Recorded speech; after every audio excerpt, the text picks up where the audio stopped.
Welcome back. আমি শুভ, ভূত ভীষণ চ্যানেলে আপনাদের সকলকে স্বাগত জানাচ্ছি। আশা করি সকলে ভালো আছেন, সুস্থ আছেন। মহাদেবের কৃপায় আমিও খুব ভালো আছি, সবাইকে ভালো রাখার চেষ্টা করে যাচ্ছি। প্রতিবারের মতো আজকেও একটা কথা বলতে চাই, যেটা হলো শুরুর দিন অর্থাৎ 22শে জুন 2024 থেকে যেভাবে আমাদের চ্যানেলটিকে আপনারা সাপোর্ট করে যাচ্ছেন, তাতে আমরা, বিশেষ করে আমি আপনাদের প্রতি খুবই কৃতজ্ঞ এভাবে চ্যানেলটিকে সাপোর্ট করে পাশে থাকার জন্য।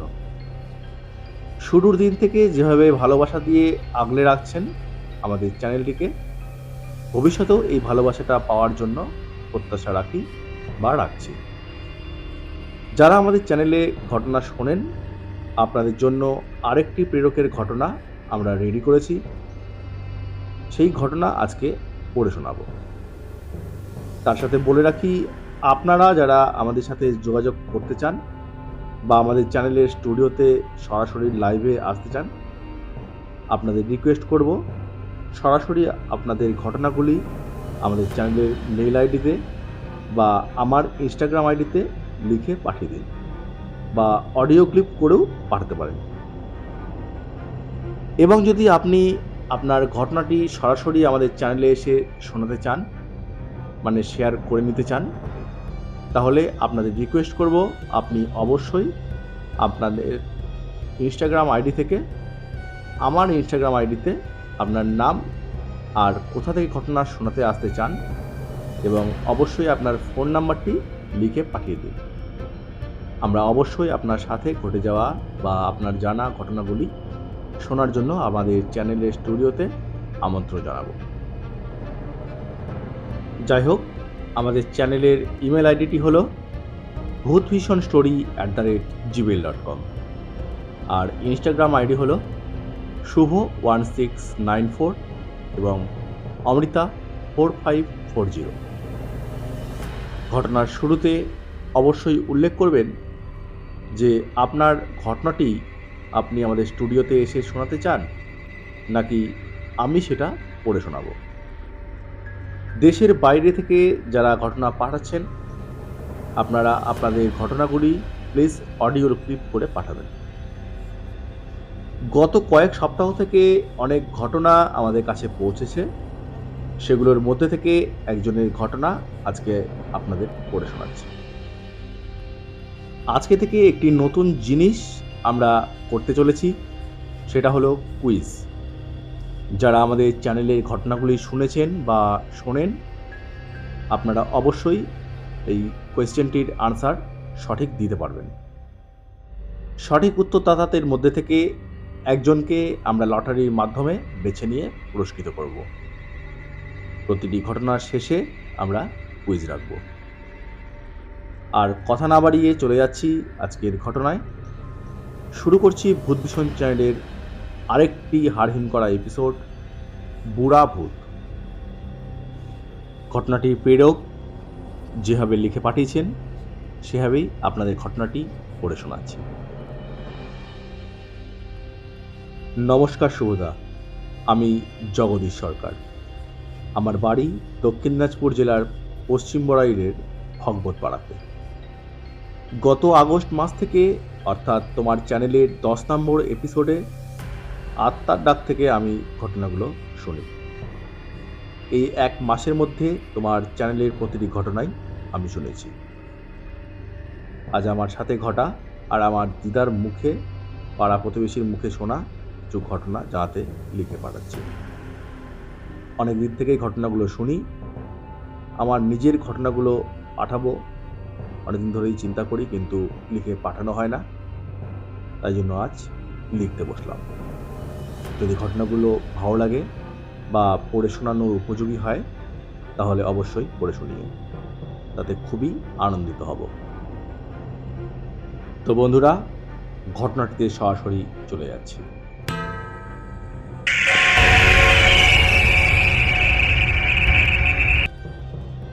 যে ঘটনাটি শুরুতে বলতে চাই সেটি শুনেছি আমার দিদার মুখে। পেশাগত দিক দিয়ে কৃষিকাজের সাথে যুক্ত আমাদের পরিবার। এবং আমার দিদার বাড়ির সবাই। বাড়ির পাশের উঁচু ভিটাগুলিতে সবজি চাষাবাদ করত আমার মামা। আমার মামার বাড়ি কুসুম্বাতে, যেটা আমার পৈতৃক বাড়ি থেকে খুব বেশি না হলেও 4.5 কিলোমিটারের মতো দূরত্ব হবে। জমিতে চাষ করা সবজি হাটে বাজারে নিয়ে বিক্রি করতে যেত মামা। কাছাকাছি কুসুম্বা, নওপাড়া, এছাড়া আমাদের এখানকার সবচেয়ে বড় হাট সরাইহাটেও যেত মামা সবজি নিয়ে বিক্রির জন্য। বেশিরভাগ দিন হাট বাজার থেকে ফিরতে অনেকটা সন্ধ্যা হয়ে যেত। খুব সাহসী না হলেও খুব একটা ভীতুও ছিল না আমার বাবা। গ্রামের আরও কয়েকজন যেত তার সাথে বিক্রির জন্য। কোনো সময় একসাথে আসতেন, তো কোনো দিন একা ফিরতে হতো তাকে। এরকমই একদিন হাট শেষে একা একা ফিরছিলেন। সেদিন অনেকটাই অন্ধকার হয়ে গেছিল তার ফিরতে। সন্ধ্যা বেশি হওয়ার জন্য মাঠের মধ্যে দিয়ে জমির আল ধরে আসছিলেন সেদিন। অন্যান্য দিনে একটু দিনের আলো থাকলে অন্য আর একটা রাস্তা দিয়ে ফিরতেন তিনি। কোনো দিন বেশি দেরি হলে মাঠের মধ্যে দিয়েই ফিরতেন। যেদিন মামার সাথে ঘটনাটি ঘটে ওই দিনও মাঠের মধ্যে দিয়ে একাই ফিরছিলেন। গ্রামের আর যারা হাটে গেছিলেন ওনারা অনেক আগেই বাড়ি চলে এসেছিলেন। সম্পূর্ণ সবজি না বিক্রি হওয়ায় মামার সেদিন ফিরতে দেরি হয়ে যায়। যাই হোক, যথারীতি মাঠের মধ্যে দিয়ে আসছিলেন। পূর্ণিমা পার হয়ে কৃষ্ণপক্ষের কয়েকদিন হয়েছিল তখন। মোটামুটি আলো থাকলেও বেশ অন্ধকার ছিল বলা যায়। কাঁধে সবজির ডালি ঝোলানো বাহক আর ডালিতে না বিক্রি হওয়া কিছু সবজি, এই নিয়ে বাড়ি ফেরত আসছিলেন একা। হঠাৎ ওনার মনে হয় কেউ যেন তাকে ফলো করতে করতে তার পেছনে পেছনে আসছে। ধীরে ধীরে তাদের মধ্যে দূরত্ব কম হয়, এমনটাই মনে হয়। একসময় মনে হয় একদম পাশাপাশি কেউ যেন মামার সাথে হেঁটে চলেছে। অপরজনের নিঃশ্বাসের শব্দ যেন উপলব্ধি করছিল মামা।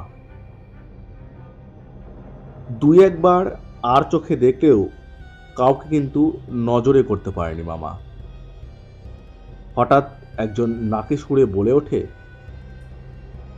রোজ দিন ওই রাস্তা ধরে যাস, আজ এলি না কেন?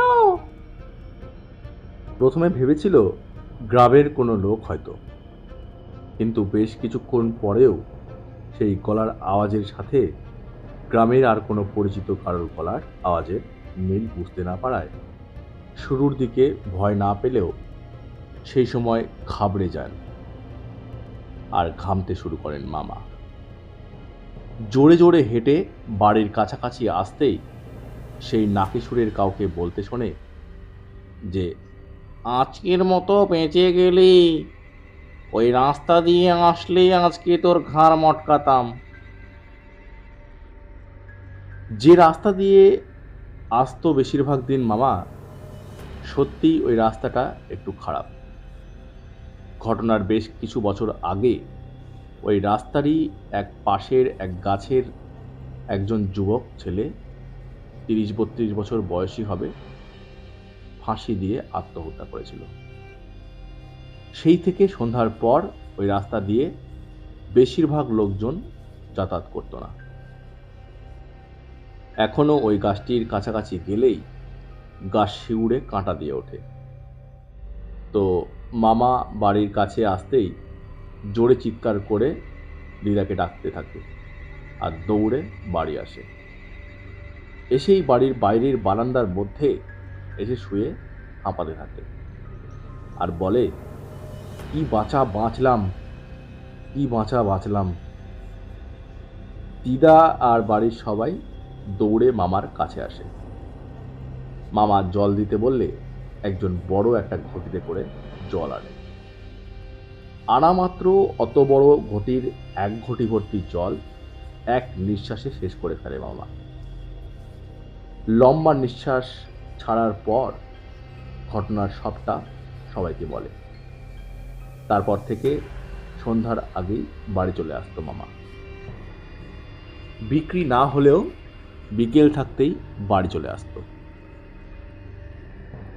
আরও যে 2টি ঘটনা লিখছি, একটি আমার সাথেই ঘটা, অন্যটি আমার মামার বাড়িতে গিয়ে সেখানকার লোকেদের কাছে শুনেছিলাম, যার সাথে সেই ঘটনাটা ঘটেছিল।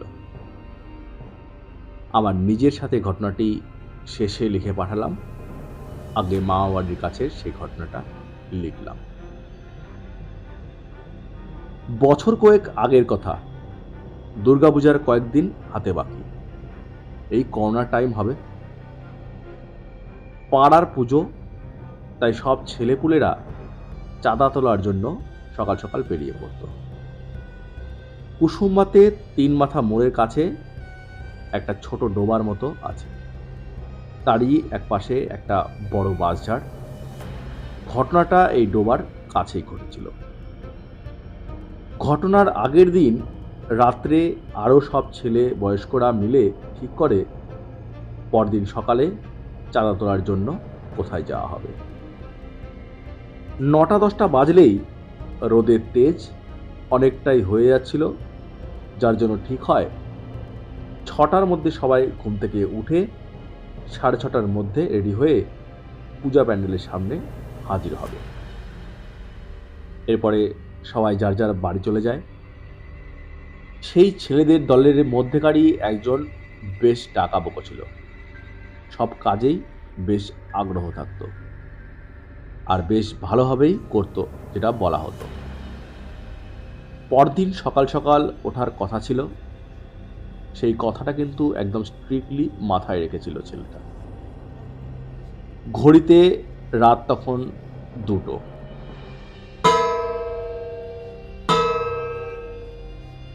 সেই ছেলেটিকে ডাকার জন্য কয়েকজন ছেলে ওর বাড়ির সামনে গিয়ে নাম ধরে ডাকাডাকি শুরু করে। এই শ্যামল, ওঠ রে, সকাল হয়ে গেছে, চল চা তুলতে যেতে হবে। কিরে শ্যামল, যাবি না নাকি? ওঠ তাড়াতাড়ি, অনেক বেলা হয়ে গেল, অনেক দূর যেতে হবে। এরপর কিন্তু শ্যামল ঘড়ির দিকে না তাকিয়েই বিছানা থেকে উঠে পড়ে। সে কিন্তু তখন চারিদিকে যথেষ্টই বেলা হয়েছে সেটা উপলব্ধি করছিল, যেন স্বপ্নের মধ্যে চলছিল সে।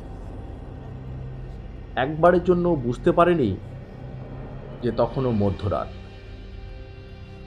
এরপর বাড়ি থেকে বেরিয়ে ওই ছেলেগুলোর সাথে কিন্তু শ্যামল চলে আসে চাঁদা তোলার জন্য। সবাই চেনা, গল্প করতে করতে সবার সাথে হেঁটে হেঁটে অনেক দূর চলে যায় সে। এরপর যখন সেই ডোবাটার কাছে আসে, শ্যামলের সাথে সবাই যারা ছিল একে একে সবাই যেন হাওয়ায় মিলিয়ে যেতে শুরু করে। তার মধ্যে থেকে একজন একটা ভয়ঙ্কর চেহারা নিয়ে শ্যামলের সামনে দাঁড়ায়। পাশেই সেই পরিত্যক্ত ডোবা, আর সেই বিরাট চেহারার যা ছিল সেটা শ্যামলকে সেই ডোবাটার মধ্যে টেনে নিয়ে যাওয়ার চেষ্টা করছিল।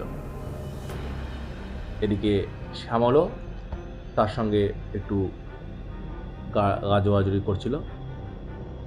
তো কোনো মতেই কিন্তু সেই ভূতটি শ্যামলকে সেই ডোবার মধ্যে নিয়ে যেতে পারছিল না। অনেক কষ্টের পর কিন্তু শ্যামল সেখান থেকে ছুটে পালিয়ে যায়, বাড়ির দিকে আসে। তখন সেই ঘড়িতে আওয়াজ পায় বাইরে থেকে। বাড়ি আসার পর ঘড়িতে তখন ঠিক 3টে বাজে।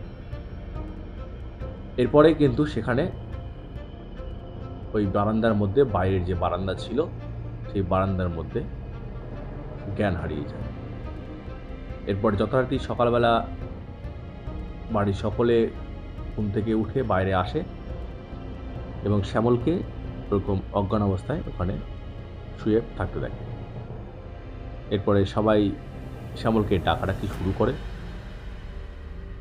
সবার ডাকার ফলে শ্যামল কিন্তু চেতনা ফিরে আসে।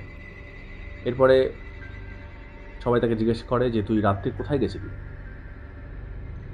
তো শ্যামল কিন্তু বলে যে, কই, আমি তো কোথাও যাইনি। তো এরপরে বাড়ির সবাই কিন্তু বলে যে, না, তোকে কিন্তু আমি একা একা বাড়ির বাইরে যেতে দেখেছি। তখন ঠিক 2টা হবে। তো এরপরে কিন্তু গত রাতে মানে কিছুক্ষণ আগেকার ঘটনার কথা কিন্তু তার মনে পড়ে। পরনে যে কাপড় জামা ছিল সেগুলো কিন্তু ধুলার মধ্যে মানে গড়াগড়ি পাড়ার মতো অবস্থার মতো হয়ে গেছিল। এরপরে একটু জ্বর-টর মতো আসে।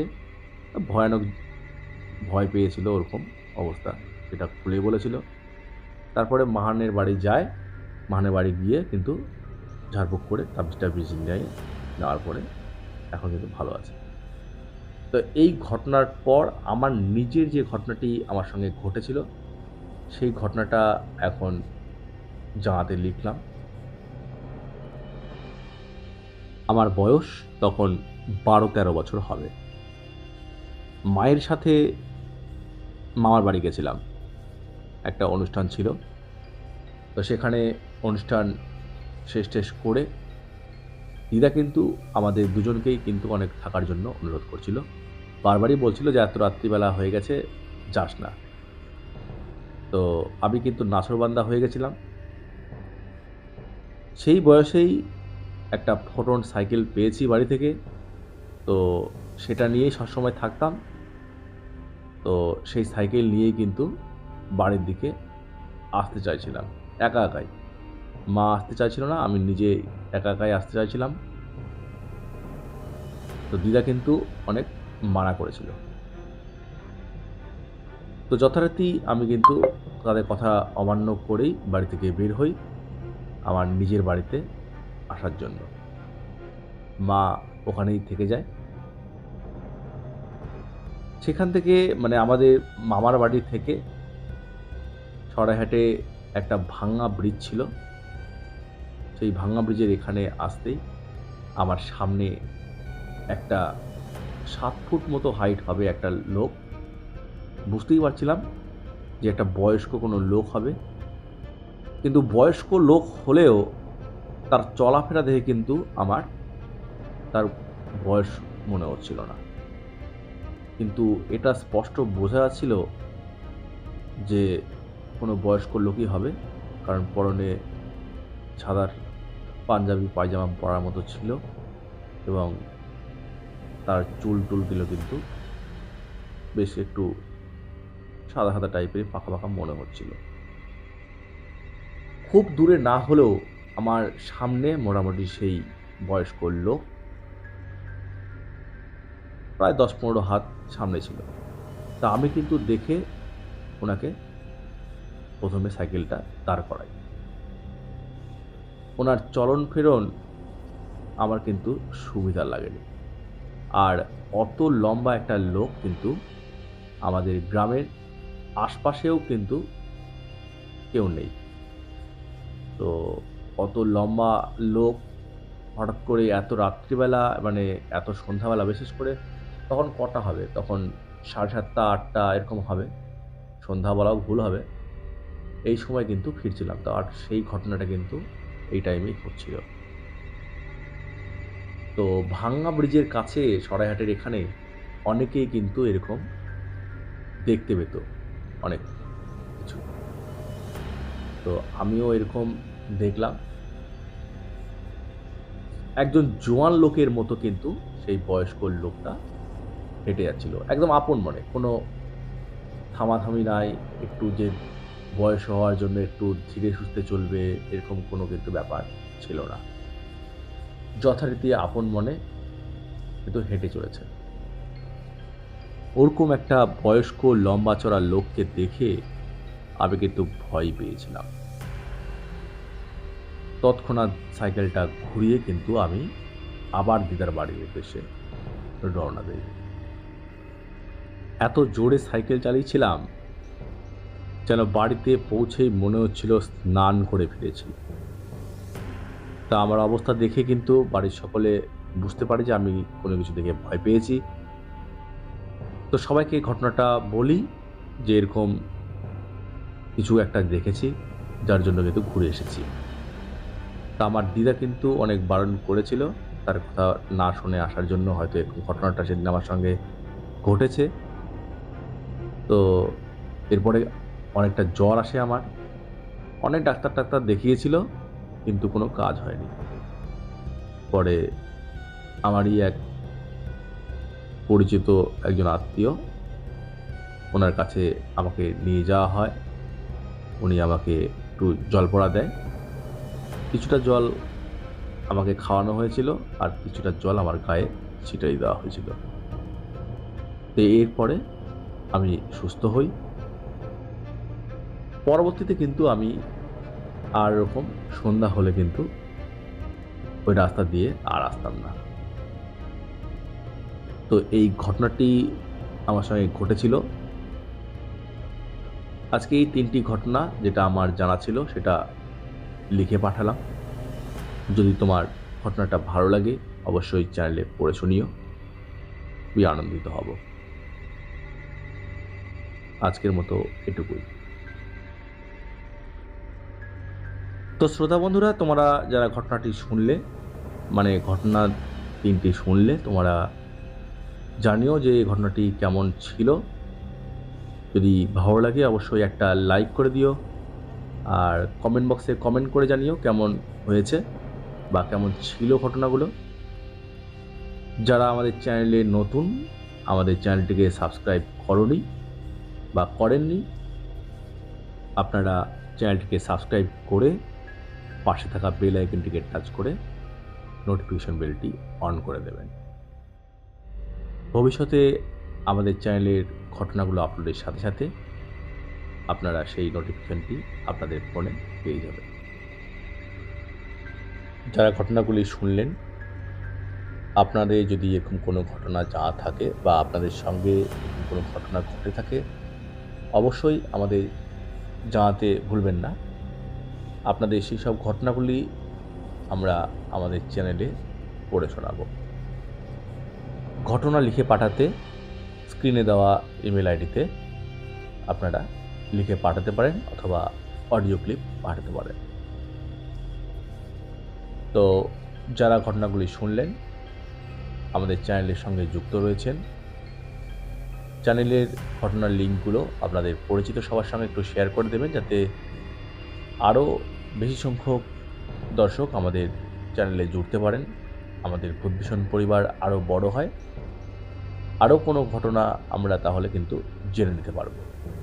যত সংখ্যক শ্রোতা কিন্তু আমাদের চ্যানেলে জুড়বেন, তত সংখ্যক ঘটনা কিন্তু নতুন নতুন ঘটনা কিন্তু আমরা জানতে পারব।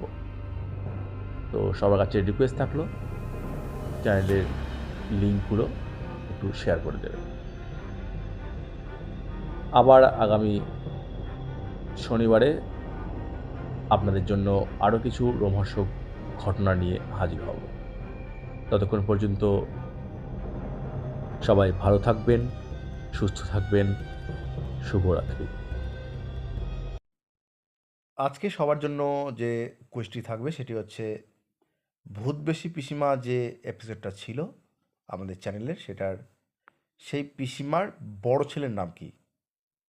তো কমেন্ট সেকশন খোলা আছে, তোমরা যারা আনসারটি দেবে কমেন্ট বক্সে কমেন্ট করে জানাও। সঠিক উত্তরদাতাদের মধ্যে একজনকে আমরা লটারির মাধ্যমে উইনার হিসাবে বেছে নেব। কুইজের উইনারকে আমরা পরের এপিসোডের শুরুতে নাম ঘোষণা করব এবং তার জন্য যে গিফটটি থাকবে সেটি আমরা তার ঠিকানায় পাঠিয়ে দেব। তো তোমরা কমেন্ট করার সাথে সাথে তোমাদের ঠিকানাটি অবশ্যই লিখে পাঠাবে, তোমরা কোথা থেকে শোনো আর কোথা থেকে তোমরা আনসারটি দিচ্ছ সেটা একটু লিখে পাঠাবে, তাহলে আমাদের একটু সুবিধা হবে।